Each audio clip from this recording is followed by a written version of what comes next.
Hey guys, this is Candle, and I'm back with more games to show off. Today's video is all about Sega and the Sega systems. Unfortunately, I only have two systems at the moment. The Genesis, which is the Model 2, which you can just barely see up in the corner here, and the Dreamcast, which I don't have a box for, unfortunately. Yeah, it happens. It happens. So, the Sega Genesis is very near and dear to my heart because that's the system I grew up with as a little kid. I remember I don't remember when, but because I was too young. But my sister had one as a kid. She got it as a Christmas present, and we had 4 games for it. 3 of which were hers, 1 of which was mine. Eventually, they all became mine, but that's how it started. So the one game I had starting out was The Lion King. Yeah, Disney made a lot of really good games back in the day, especially for like the Sega Genesis and the Super Nintendo. And this was a really good one. I remember my sister always got further in it than me, though. But another one was one my mom played all the time, which was Echo the Dolphin. Again, a really, really good game here. Bit too tough for me to do a Let's Play on, but, you know, it happens. So next up was another kid-friendly, family-fun game. My dad liked this because he liked to see the duck get angry, but it's Quackshot starring Donald Duck. So, really, really good one. Again, it's not really based on any specific Disney show or movie or anything. It's just Donald Duck and characters from DuckTales make minor appearances, but not really anything related to that.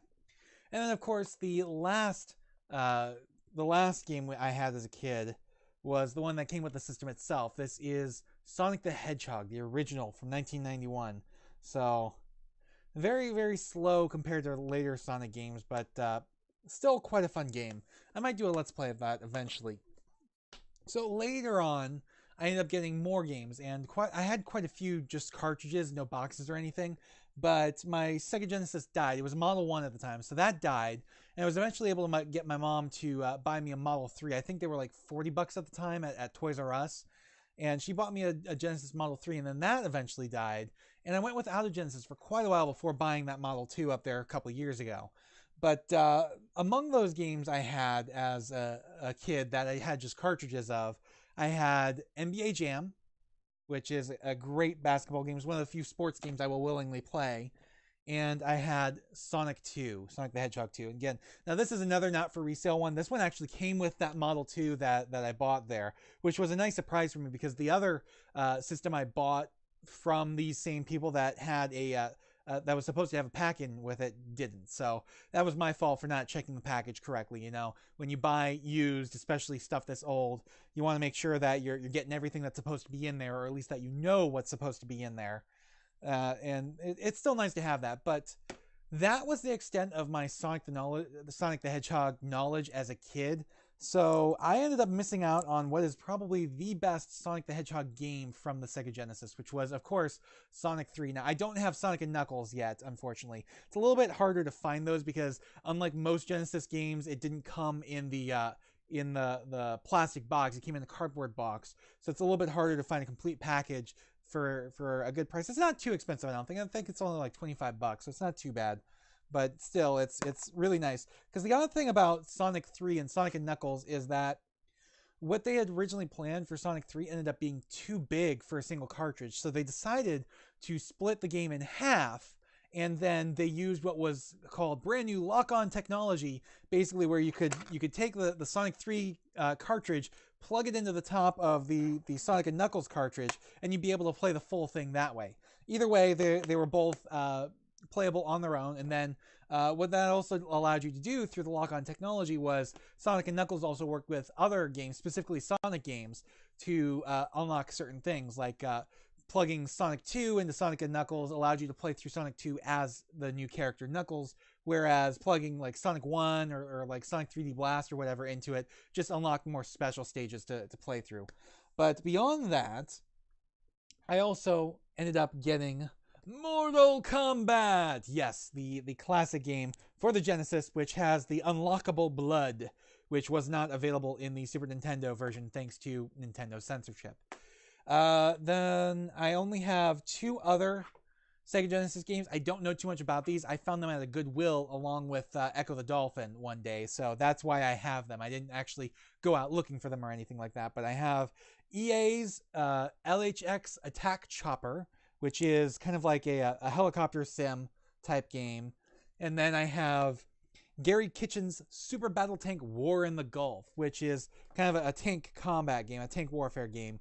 And again, I don't really know too much about these. I haven't really played them too much. So anyways, that's the extent right now of my Sega Genesis collection. It's not very big, I know. And neither is my Dreamcast collection, unfortunately.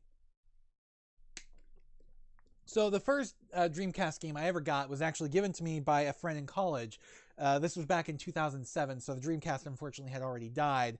But I didn't even have a Dreamcast when he gave this to me. He just knew I was interested in Sonic, so he gave me Sonic Adventure, and I had to immediately run out and get a Dreamcast. And I've had it ever since. I've been playing Dreamcast games ever since, and I really do enjoy the system. It really is a shame how it failed so quickly. But Sonic Adventure is quite a bit of a blast. I'm planning on doing a Let's Play of that sometime in the near future, but no promises, and it's probably going to be the PC version because it's so much easier for me to record PC games right now, especially from these older systems that don't output in HD.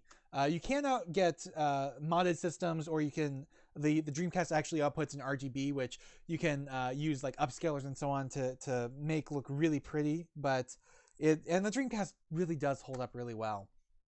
But of course, eventually at one point, I had to eventually get Sonic Adventure 2, and this is really interesting because this is wait, no, this wasn't the 2-disc set. Okay, where was that? That wasn't Sonic 1, was it? No, okay, I'll talk about that in a second then. But yeah, Sonic Adventure 2. You know, better than Sonic Adventure 1 in pretty much every way. That's enough said about that. And of course, one of the very first Dreamcast games I ever saw was, I saw the demo kiosks, and it blew my mom's mind at the time. She didn't realize games had advanced enough to look this way, but of course, it is Echo the Dolphin. This is, yeah, Echo the Dolphin, Defender of the Future. So this is a 3D Echo game, and it really is quite interesting, and a bit harder to play than even the original Echo, which was already pretty hard. But beyond that, of course, you have the classic Shenmue or Shenmue. I'm not quite sure how to say it. Unfortunately, Shenmue 2 did not appear on US shelves on the Dreamcast. We ended up getting it on the Xbox a little bit later after the Dreamcast died, which really sucks, especially since Shenmue 2 does exist in English in Europe, in the PAL regions. So that really sucks. I mean, and I don't think the Dreamcast is region free, but it is usually fairly easy to circumvent those things, region locking and so on, to play bootlegs and stuff like that. So I mean, if you want to import Shenmue 2, it probably shouldn't be too difficult to get it running on North American Dreamcast. But either way, awesome game. I still have yet to actually properly beat it myself. Should probably get around to doing that sometime this year before Shenmue 3 comes out. And of course, what Dreamcast collection isn't complete without a light gun game by the name of House of the Dead 2? Yes, classic cheesy zombie arcade shooter. It works with a light gun. Unfortunately, I don't have that. I do have a CRT TV, so if I ever get a light gun, I can actually play it properly. But it still works with a controller, no problem. So it's really nice that you can play it that way. I haven't actually been able to beat it myself though, using just the controller. Though it is quite a bit difficult using the controller. But moving on, we also have Choo Choo Rocket, which is a very simple puzzle game with apparently it had online multiplayer back in the day, which of course is no longer available now since the Dreamcast is dead and Sega Online is dead.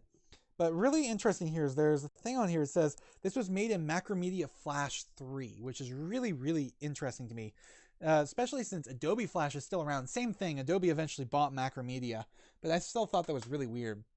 Next up is a game, another online multiplayer game that I have a special connection to. And this is a 2-disc set. This is the other disc I was thinking of because it includes Sonic Adventure: The Trials, a demo of Sonic Adventure 2, where it's just like the first stage or so. But this is, of course, Phantasy Star Online. This is version 1. I haven't gotten too far into this because I'm trying to wait till I can find version 2. And if somebody can tell me, is Phantasy Star Online episodes 1 and 2 on the GameCube, is that the same game or not? Because I need to research that better. If it's the same game, I'll probably pick up a copy of that eventually and play that version over the Dreamcast one. But the reason why I have a special connection to this is because I remember seeing it in Electronic Gaming Monthly. It was an old video game magazine. I don't even know if it's still around, EGM. It might be in some kind of digital form. But I remember seeing it in there and got really interested in it. And I remember being at the grocery store, and this was back when our grocery store had a video rental store in it, which it doesn't anymore. But I remember being in the grocery store, and they had Phantasy Star Online to rent for the Dreamcast, and I ended up renting it. I convinced my mom to get it for me. I got it home, popped it into my computer, and got really, really disappointed because I didn't understand at the time. I was only like 10 or 11 maybe. Yeah, no, it was after 2000, so I was probably like 12. But I didn't understand at the time because every game system I had known up to that point, aside from computer, used cartridges. You know, to me, discs were for computers. You put a disc in the CD drive of your computer. You didn't put it in a game console. So I didn't understand at the time that this doesn't run on computer. What happened though was it did recognize that it was in a computer, and it popped up information for the website, and it allowed you to like pick your class and stuff like that, and check out the different classes, which again got me super excited for it until I realized, oh, you can't actually play it. So that was a bit of a bitter disappointment for me. So, but still, I do plan to eventually play this. And this is weird because it's a MMO RPG, but it's also playable offline. You can play it in single player. You can play it in LAN mode. And of course, there was, I think, the LAN mode. Maybe it's the GameCube one you can play on LAN mode. But yeah, this one says play online, offline, or a combination of the both. So you can play it single player offline, or you can play it online back in the day. Obviously, the servers aren't live anymore, so you can't really play it online anymore, but still quite a bit of fun as far as I remember. Next up is Jet Grind Radio, which is a really, really nice like arcade-style game where you run around on rollerblades and like graffiti everything. The Dreamcast for me is really indicative of this era of gaming because it was so short-lived. It came out in 1999, 99 to be specific, in North America, like almost exactly 20 years ago, and it didn't survive very long. It only lasted for it only stayed in production for about 2 or 3 years. I think they stopped producing them in 2002 or 2003, and then the game stopped coming out in about 2004. So that little area there from 99 to 2004 is really encapsulated by the Dreamcast, because a lot of other systems ended up even though they were only about 5 to 7 years between generations of consoles, they still ended up putting out games for 3 or 4 years after the new consoles came out. But not the Dreamcast. The Dreamcast was Sega's swan song, unfortunately. So next up is a game I really know nothing about. I picked this up on the title alone because I mistook it for another one. This is Soul Fighter. It's some kind of fighting game, and for some reason I thought this was Soul Calibur. I do not know why. I just completely blanked on the name of Soul Calibur when I was at the store and I happened to see this, and so I ended up picking up Soul Fighter. I've never touched it. I've never played it. I just remember getting home and then realizing, oh shit, this isn't Soul Calibur, and being so disappointed by that. And then the last Dreamcast game I have is Space Channel 5 Part 1 with that awesome, there we go, holographic, holofoil cover thing. And of course this is Part 1 because the sequel is Part 2. I have never gotten very far in this game. I don't know if it's because I was playing on a digital screen, like a modern LCD, instead of an old CRT TV, but I just could not get it to work properly, because this is a rhythm game. This is one of like the first early rhythm games, music rhythm games, and you have to hit the buttons in time with the music and the beats and everything, and it just wasn't working right. So I should pull out the CRT TV and try this on there and see whether or not it works a little bit better on that. But Anyways, that is it for my Sega collection. I unfortunately don't have any other Sega systems. I don't have the Master System. I don't have the Genesis peripherals like the Sega CD or the 32X. I don't have the Sega Game Gear or the Nomad, which is just a portable Genesis anyways. So that is it for Sega, and next up I think we'll dive into Nintendo. So see you guys then. Thanks for watching. Please remember to comment, rate, and subscribe.